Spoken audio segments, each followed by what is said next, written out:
ಎಲ್ಲರಿಗೂ ನಮಸ್ಕಾರ. ನಾನು ಮಂಜುಶ್ರೀ. ಇವತ್ತು ನಾನು ಇಂಟರ್ನೆಟ್ಟಲ್ಲಿ ತುಂಬ ವೈರಲ್ ಆಗಿರುವಂತಹ ಸೌತೆಕಾಯಿ ಅವಲಕ್ಕಿಯನ್ನು ಹೇಗೆ ಮಾಡೋದು ಅಂತ ತೋರಿಸ್ತಾ ಇದ್ದೀನಿ. ಸಿಕ್ಕಾಪಟ್ಟೆ ವೈರಲ್ ಆದಂತಹ ರೆಸಿಪಿ ಇದು. ಸಂಜೆ ಈವ್ನಿಂಗ್ ಸ್ನ್ಯಾಕ್ಸ್‌ಗೆ ಅಥವಾ ಬೆಳಗಿನ ತಿಂಡಿಗೆ ತುಂಬ ಚೆನ್ನಾಗಿರುತ್ತೆ. ಹೇಗೆ ಮಾಡೋದು ಬನ್ನಿ ತೋರಿಸ್ತೀನಿ. ಮೊದಲಿಗೆ ನಾನಿಲ್ಲಿ ದಪ್ಪ ಅವಲಕ್ಕಿಯನ್ನು ತಗೊಂಡಿದ್ದೀನಿ. ದಪ್ಪ ಅವಲಕ್ಕಿಯನ್ನೇ ತಗೋಬೇಕು.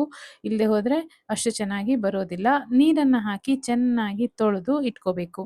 ಹಾಗೆ ಮುಳ್ಳು ಸೌತೆಯನ್ನು ತಗೊಂಡು ಸಿಪ್ಪೆ ತೆಗ್ದಿಲ್ಲ ನಾನು. ಸಿಪ್ಪೆ ಬೇಕು ಅಂದರೆ ನೀವು ತೆಕ್ಕೋಬೋದು.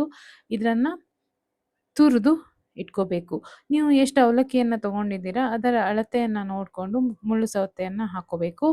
ಹೀಗೆ ತುರಿದು ಇಟ್ಕೋಬೇಕು. ನಂತರ ನಾವು ತೊಳೆದಂತಹ ಅವಲಕ್ಕಿಗೆ ಈ ಸೌತೆಕಾಯಿ ತುರಿಯನ್ನು ಸೇರಿಸಿ ಚೆನ್ನಾಗಿ ಮಿಶ್ರ ಮಾಡಿ ಒಂದು 10 ನಿಮಿಷಗಳ ಕಾಲ ಹಾಗೆ ಬಿಡಬೇಕು. ಆಗ ಅವಲಕ್ಕಿ ಮುಳ್ಳು ಸೌತೆಯ ನೀರನ್ನೆಲ್ಲ ಹೀರಿಕೊಂಡು ಇನ್ನಷ್ಟು ಚೆನ್ನಾಗಿ ನೆನೆಯುತ್ತೆ ಮತ್ತು ಫ್ಲೇವರ್ ಚೆನ್ನಾಗಿ ಎಳ್ಕೊಳ್ಳುತ್ತೆ. ಮುಳ್ಳು ಸೌತೆಯ ಫ್ಲೇವರ್‌ನ ಚೆನ್ನಾಗಿ ಎಳ್ಕೊಳ್ಳುತ್ತೆ. ಅದಕ್ಕೋಸ್ಕರ ಒಂದು ಸ್ವಲ್ಪ ಹೊತ್ತು ನೆನೆಸಿ ಇದನ್ನು ಇಟ್ಕೋಬೇಕು.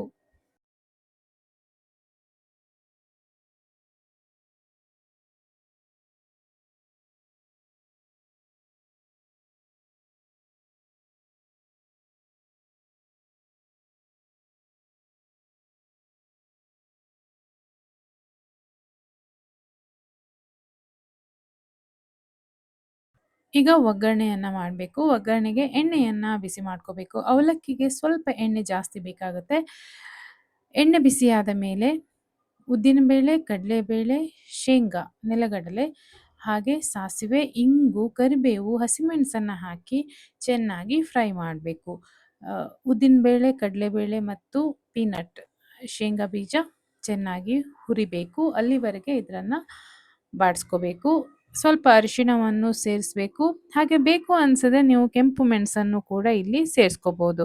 ನಂತರ ನಾವು ನೆನೆಸಿಟ್ಟ ಅವಲಕ್ಕಿಯನ್ನು ಹಾಕಬೇಕು. ರುಚಿಗೆ ತಕ್ಕಷ್ಟು ಉಪ್ಪು, ಚೂರೇ ಚೂರು ಸಕ್ಕರೆಯನ್ನು ಹಾಕಿ ಚೆನ್ನಾಗಿ ಮಿಶ್ರ ಮಾಡಿ ಸಣ್ಣ ಉರಿಯಲ್ಲಿ ಮುಚ್ಚಿ ಸ್ವಲ್ಪ ಹೊತ್ತು ಬಿಸಿ ಮಾಡಬೇಕು.